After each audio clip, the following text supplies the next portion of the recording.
Hello and welcome to a new video. Today we're going to take a look at an Ultra team that is currently taking over. This is going to be also a triple community day team with the Florges in the lead, the Say-Sub of the Corviknight as well as the Closer of Empoleon. And I will show you why this team is so amazing. And honestly, one of the main reasons is actually the lead. Like, Florges is absolutely broken.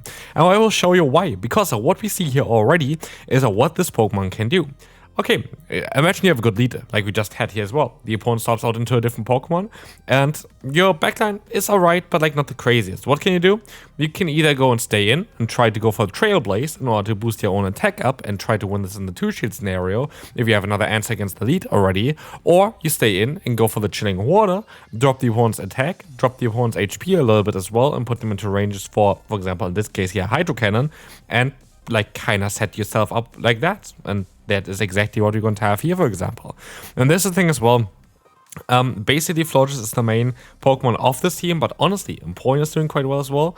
And the Corviknight in the Say-Sub position is absolutely fantastic and absolutely important here as well, because it's kind of the glue to put everything together. This is kind of the Pokemon that is kind of needed here in order to deal with some other Pokemon as well that otherwise don't really have the answers for. But here, for example, we're going to be in a very solid position here. We're going to have the Tentacruel against us. We are going to have the attack drop onto the opponent. Again, we kind of just weaken them up for this matchup where they now have a 0 chance of dominating. I can go for the payback, and again, I'm going to have my fast move pressure, which is going to be super effective. I'm going to have, even some charge move pressure here still. And it comes again the opponent's, Guzzlord. I'm going to be able to just go for the Air Cutter. I can, go for a catch here soon, hopefully, as well. We're going to actually go for another charge move. Yes, we're going to have another attack boost onto ourselves. This Air Cutter is going to do a lot of damage, and I can now catch the move onto our Florges, which is amazing. The opponent still has a lot of energy left, but it doesn't really matter because they can now play it with fire there a little bit. They might be able to knock me out now with a Sludge Bomb. Let's find out. They are going to be able to do that, but like there's no way of them coming back from this one, because I can just go ahead and go for the Air Cutter, and I'm just going to be able to go for the KO, and I'm just going to be able to win this battle, as the opponent's Tentacruel still tries its best, but it needs to have 2 charge moves stored in order to have any chance at all here, and even with the attack drop onto myself, it doesn't matter, as we're going to be able to win this battle with an Air Cutter. This was honestly such a good example already on how this team functions and why it's so good.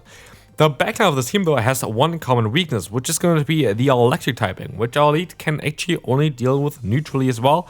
So electric types can be a little bit tricky, as you have here not an electric type Pokemon, but an electric type coverage Pokemon. We have Volt Switch on the Fortress, which is the general recommended moveset on this Pokemon for the specific league. And to be fair here, as you're going to see as well, the Chilling Water is coming through. It's going to get the attack drop onto the opponent, and we're going to see as well that we are going to be able to just play out this matchup a little bit.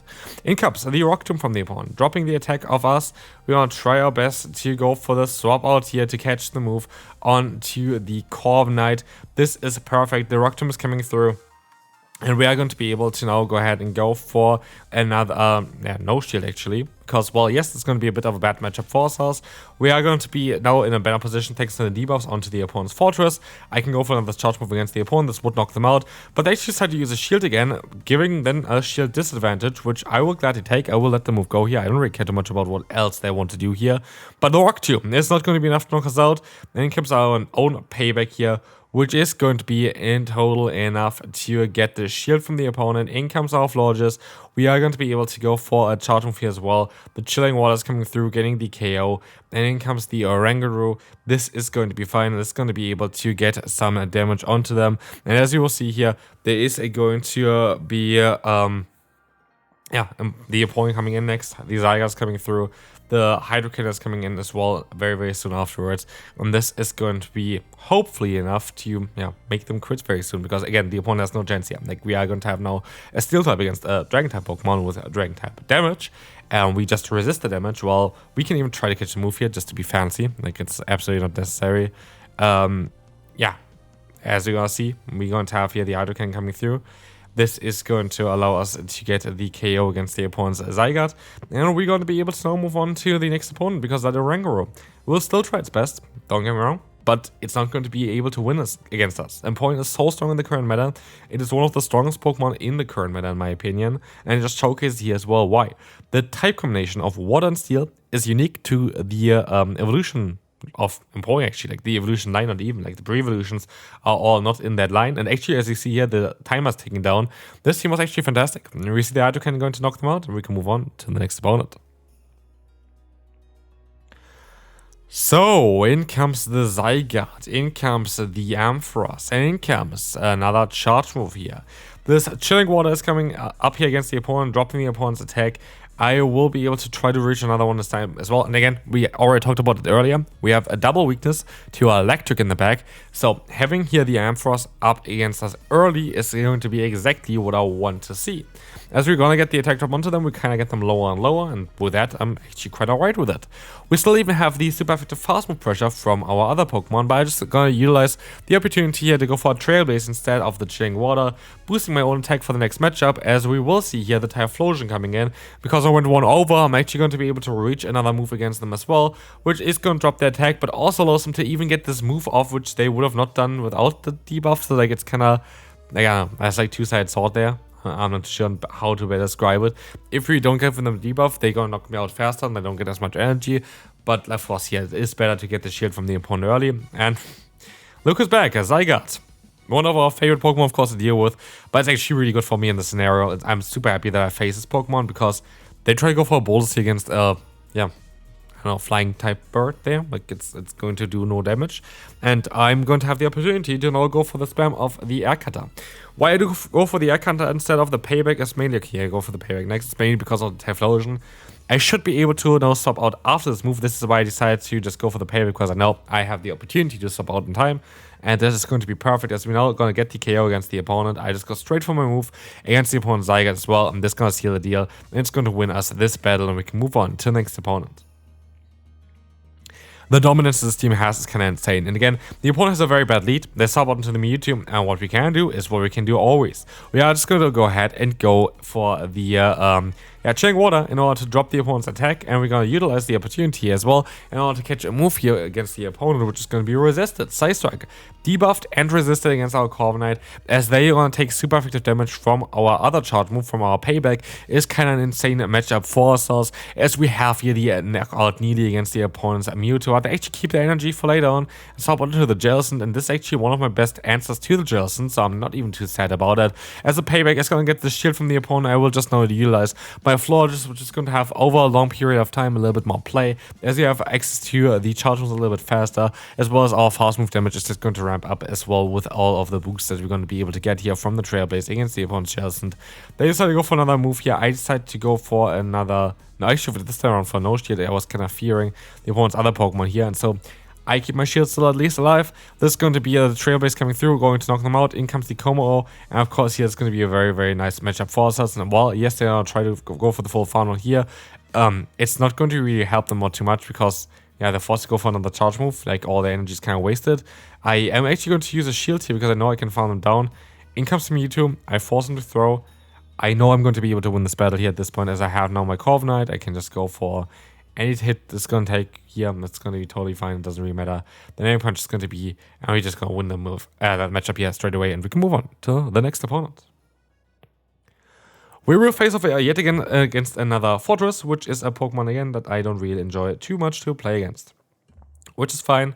We're going to have here the Chilling Water spam. Like, that's kind of on how you want to play this matchup. You want to spam those Chilling Waters, because even then if you sub out eventually and they have the super effective fast move there of Volt Switch against us, it doesn't really matter. Like, really doesn't really matter. You won't have the Chilling Water coming through though. This is going to be fine. Dropping the opponent's attack even further, and again we can catch the move here. This is kind of the ideal scenario in my opinion on how to deal with a certain matchup. But as you're going to see, we're going to try our best to go for another Payback against the opponent. This is going to be fine, and this is going to allow us to get that damage in against them. But the issue is actually that both of my other Pokemon would have been better against the Kyurem. So what I'm going to try to do next is I'm going to try to swap. I don't want to go for Charge mode, I just want to swap onto my opponent because I know they're still locked in. And I can take the hit here. It's going to be a double resisted Glaciate, which is our barely going to tickle, as we have the full farm not happening now against the opponent. I'm just going to get the energy. They sub out into the Fortress. I am just going to be able to go straight for my charge move here as well. Hydro Cannon is going to force the first shield from them. I will utilize the shield here as well, even though it could just only be the Rock Tomb, which is fine. Just in case I would have been like an Earthquake and would have went down. Would have made this matchup just so much worse, and as I was already in the driving seat, I kind of just want to play around this, and here we can go ahead, go for a charge move here. The air cutter is going to come through. It's going to allow us to knock out the opponent's fortress, but this game is actually not over yet. While we were in the driving seats, it's not going to be the easiest matchup here ever. As they're going to knock us out with a glacier. Of course, I'm going to go ahead and go back into my Florges. Why do I go into the Florges? Because I have the debuffing option. I know they want to support straight away, so no matter what is in the back, I just kind of want to debuff them. And sadly, this is the worst Pokemon possible that could have went into the back here. The Empoleon, they're just going to be able to play it safe. They can go for another charge move here, which I of course going to be able to now shield up if I really wanted to. But at the end of the day, there is not a lot that I can do here anymore, and I just can't forward. They can move on to the next opponent. We will have a Scissor. Horrible lead. We can stop out though. We have 2 Steel type Pokemon in the back, which means we're going to have 2 resistances to the opponent's Bullet Punch, which is going to be amazing. That's exactly what you kind of wanted. As you see here though as well, we're going to have the Blast coming in. This Pokemon itself is going to be quite a bit scary. Blasters in the Ultra League is a very bulky Pokemon. Again, I think a lot of people are just kind of underestimating on how strong this Pokemon actually is. But as we will see here, there's going to be the Hydro Cannon coming in. We're going to be able to do some solid damage against them. And in comes now another charge move. The Payback is coming through. It is going to be enough to get them kind of low, but we're not going to be able to knock them out. As we will see here as well, this is just going to be a bit awkward. We're going to try our best to go for the full farm down. But they're still going to do another move here. If we were just, yeah, I guess it is what it is. We are just going to be able to take this garbage here. We are now very much in a bad spot. Scissors coming back in. They have the Regidrago here. And while both of them are kind of beatable by the Pokemon that we have here still left by our Empoleon, I feel like with everything else going on, I don't think it's going to be really working out that well. But let's find out here if this is going to work out. As you have here the Drill Peck coming through, doing some solid damage honestly against the Regidrago. Honestly, that's the thing as well, which I wonder. Do you like Regidrago? Like, what's your favorite Regi? Like, just let me know down below. What is your favorite Regi? I think for most people it's gonna be Regirock because of the memes. But personally, I think actually for me it's a Regigigas.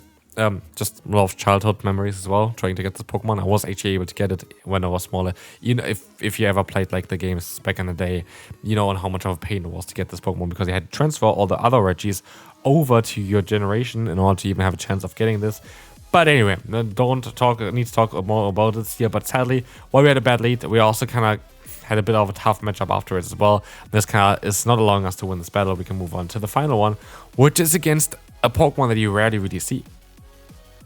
Honestly, like the opponent's Pokemon is kind of funny, and they are going to be able to catch the move here onto Jellicent. This is really not ideal. Like, this is kind of the worst case scenario I could imagine, but I'm going to try to catch the move here, which doesn't work out at all, onto our Jellicent.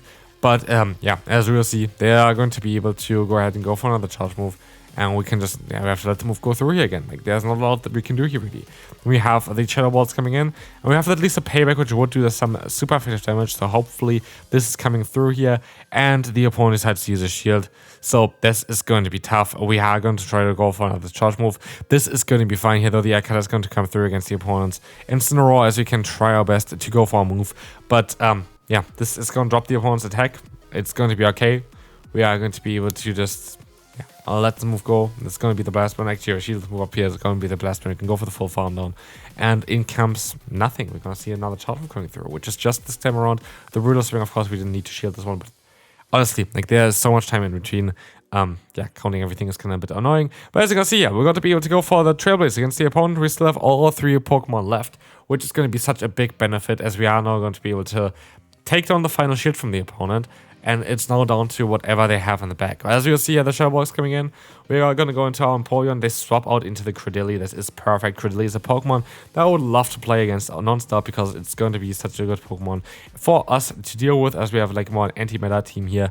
And as we see, like, we are going to be able to just take the hit. It's going to be the Grass Knot coming through, and we're going to try our best to just knock them out here. But not before I can swap out of here, because yeah, the screen time here for our Corviknight is also very important. And yeah, they're just gonna say as well here that we are going to be, we're just gonna be able to witness the important. That's gonna be it for today's video. I hope you enjoyed today's video. If you did, feel free to leave a like, and hopefully starting tomorrow I can go back into what I usually do for like 2 videos a day. But we'll see you then. Bye bye.